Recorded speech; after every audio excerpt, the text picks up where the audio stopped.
I could be proven wrong in a matter of minutes, but I find it very unlikely that Democrats in Olympia are not in some form or fashion going to increase your property taxes dramatically. And at least Republicans in Olympia want to share the voices of real people who are going to be impacted by that decision. This segment is sponsored in partnership with our friends over at Future 42. Turn your frustration into action at future42.org, and don't forget to participate in Olympia Madness, which is still going on this week as they look to name the worst bill introduced this legislative session. There's a lot of real doozies. All right, so earlier this morning, Republican leaders in Olympia, they've been trying to get more people talking about the property tax increase proposals versus the business tax and wealth tax. I mean, all of them are bad, right? And all of them stem from an inability to budget. But as we discussed on the show last week, I mean, you know, the business owners, they got lobbyists in Olympia. The rich people, they can just move their assets. But for regular homeowners, I mean, they don't really have advocates and lobbyists in Olympia. And so they're the ones whose voices we need to be working the hardest to raise. So Republicans gathered this morning. They also had a few individuals who would be dramatically impacted by a raise in their property taxes, including a single mom who says, look, she inherited her parents' home. And so if taxes go up any higher on it, she might not be able to live there anymore. Over the last 3.5 years, I have struggled to make my property tax payments because of the increased value in my home and the subsequent taxes associated with the value increase. During my time in caring for my mother, I found myself continually behind. And finally, after 3 years of hard work, dipping into my retirement and selling my mother's jewelry, excuse me, I was finally able to get caught up. However, now I need to make the property taxes again due this month. Now Senate Bill 5798 is being presented and will again put me and others like me on the brink of losing our houses. In my eyes, this bill is the difference of being able to own a home, afford to pay taxes and contribute to society, or becoming a user of state resources when I can no longer have a home. Those are the stories that we need to be hearing. And it's offensive that Democrats at every turn have come out and claimed that this budget is like a budget for the people. They're doing this for you because they don't want to cut into these important government services that they offer all of you by taking money from you and then having that money divided by a factor of 100 and wasted on red tape and bureaucracy and then giving little tiny crumbs back to you. It's absolutely nuts. Let's hear another story. This is from Bill and Alice. They're small landlords.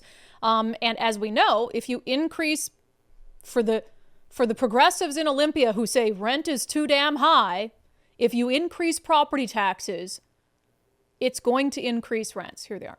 We're small landlords. We have probably close to 30 rentals, but we rent to a lot of low-income people, a lot of people who are on Social Security, a lot of people who have just minimum wage jobs. Some people are on public assistance of one form or another. So, you know, a lot of times we try to absorb the costs of different things that rise, you know, electricity rates, garbage rates, taxes, because we try to keep the people in the places that we've rented to them. And we've done that a number of times where we just try to, you know, basically not raise the rent. But if this goes the way they're talking about, there's going to be a lot of people on the street. We're just not going to be able to absorb anymore. There's just no more room, you know, for anything that substantially is going to raise it. Yeah, but landlord's evil, right? Big, greedy landlords. No, a lot of landlords are just like Bill and Alice. And are there bad landlords out there? Of course. But Democrats, they do everything based on the worst intentions of people, right? Let's make bills based off the worst intentions of a few people. And they totally ignore stories about people like Bill and Alice. I mean, I remember a Seattle blog that said that the phrase mom and pop landlords was a racist dog whistle because it evokes feelings of just a white, well-to-do person who got an investment property. It's an insane way of thinking. And if you can't hear a story like that or from the woman before them and be really sympathetic and as a Democrat be rethinking, okay, are we really helping the working class here? Are we really helping the people who we claim to want to help here? I mean, and all of that, tie all that into the rent control debate too, between property taxes and rent control. I mean, you're going to have people who can no longer afford a place to live. Is that the goal? I mean, honestly, because that is what's going to happen. I can't imagine that's the actual goal of Democrats. I sure hope it isn't. So it's baffling to try to put all these pieces together and understand what the end goal is here. What they're doing does not line up with what they're saying they want to do.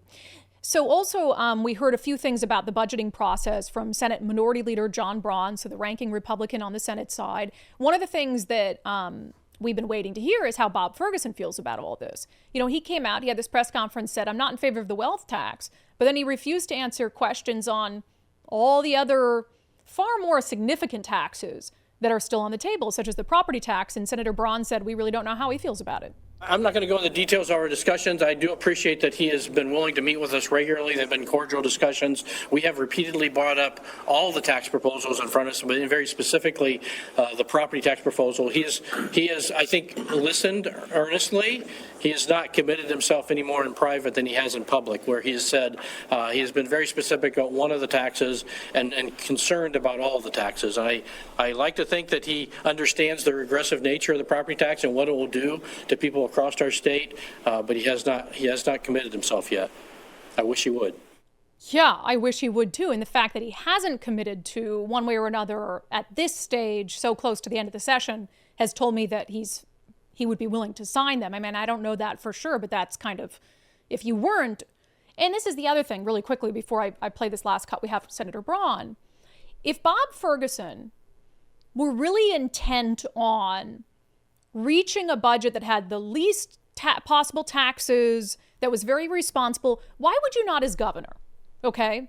Why would you not come out day one or during your inaugural address that he had, where he kind of referenced like, hey, we really need to work through things. Why wouldn't you save everyone time and stand up there and say, I will not sign a budget that balances with a wealth tax for XYZ. So don't even factor it in. Don't spend weeks or months considering it as a form of revenue to fill a budget deficit, because I'm not going to sign it anyway. So let's just save everyone time. And I also won't sign this and I won't sign that. And then send them off to do their work. Why would you not just do that? So that's what's confusing me here, is I would come out day one. And the same with some of the bills, like if he's going to veto rent control, which I hope he does. Why not? I just want a governor to come out at the beginning of the freaking session and say, hey, we have a short period of time to get work done. So don't even bother with this stuff, because I'm not signing this, I'm not signing that, I'm not signing this, I'm not doing that, and then set them on their way so that we can get things done faster. So it's really kind of backwards the way this is all working, and it's coming down to the wire, which freaks me out because I think people will end up getting more screwed over the more rapidly they try to come up with something. So Senator Braun also talked about how Democrats haven't really included them in anything. I mean, the governor has been talking to Republicans. But for like the last 6-7 days, Democrats have been behind closed door, really not considering the input of Republican lawmakers at all. I mean, they don't have to, right? They have enough votes to be able to pass budgets and stuff. Whatever they want is going to go. But you'd think that if you're interested in getting all the minds at the table, let's figure out this complex problem together, that they'd include as many of those legislative voices as possible. But that's just not how Democrats do business. Any update on budget negotiations? Are you guys still kind of locked out of what's happening? Well, you may recall we had a significant discussion on the floor of the Senate last week where we argued against going into conference because, as anyone familiar with the process and what conference means, for those of you who don't know, it just means that we designate 3 people, 2 from the majority and 1 from the minority in each chamber to go in and negotiate a budget. But what really happens in practice is the 2 Democrats from the majority in the Senate and the 2 Democrats from the majority in the House, they go and negotiate the budget, and nobody hears about it for a couple weeks till it comes out. They They claimed that, no, this would be very transparent.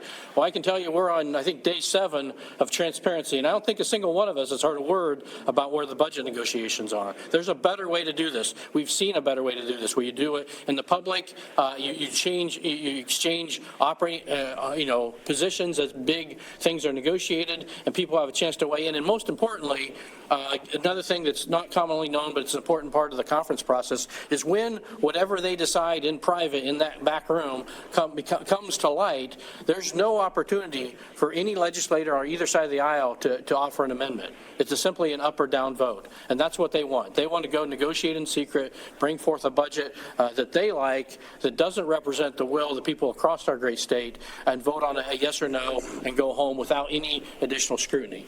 Yeah, and that's how they operate. And that's what happens when you give one party control over everything. It's one of the things we're trying to figure out, what is a better way to get this message across to low info voters in terms of people who aren't plugged into politics, is like, if you're anywhere in the middle, if you're squishy at all and you're not hard left, or you're not hard right, just the notion of giving complete unchecked control over to a single political party, which is in essence a corporation looking out for its own interests, that's an insane concept. And it would be an insane concept if it were all Republicans. You have issues that pop up in deep red states as well, where they just push through anything that tickles their fancy, no matter how much of a terrible idea it is. So that check on power, and right now, the funny thing is, the biggest check they have on their power is Bob Ferguson. God, I hate to even admit that. I can't believe those words are coming out of my freaking mouth. But he's proven to be the only real check on their power that there is. To at least say, hey, we can't go that far. You can kind of come close to the line, but not that far. Don't step over. We gotta shake things up, and there has to be some level of meaningful dissent. I appreciate what Republicans did there, and that's the most powerful thing. Look, I'm glad to hear from Senator Braun and from other politicians, but I'd listen to those personal stories all day. I would pipe that through the speaker system at the state capitol, hearing from those small landlords, from that mother, and what she's going through and trying to keep her home. Because you really think that Democrats behind lock and key in their little private closed-door budget negotiations give one hell what Bill and Alice have to say? Or what Marie has to say about how their policies are impacting them? Absolutely not. And then they'll come out and they'll say, this is a budget for the people. Give me a break. That segment was sponsored in partnership with our friends at Future 42. Turn your frustration into action at future42.org. Be alerted to opportunities to get involved in saving the state of ours.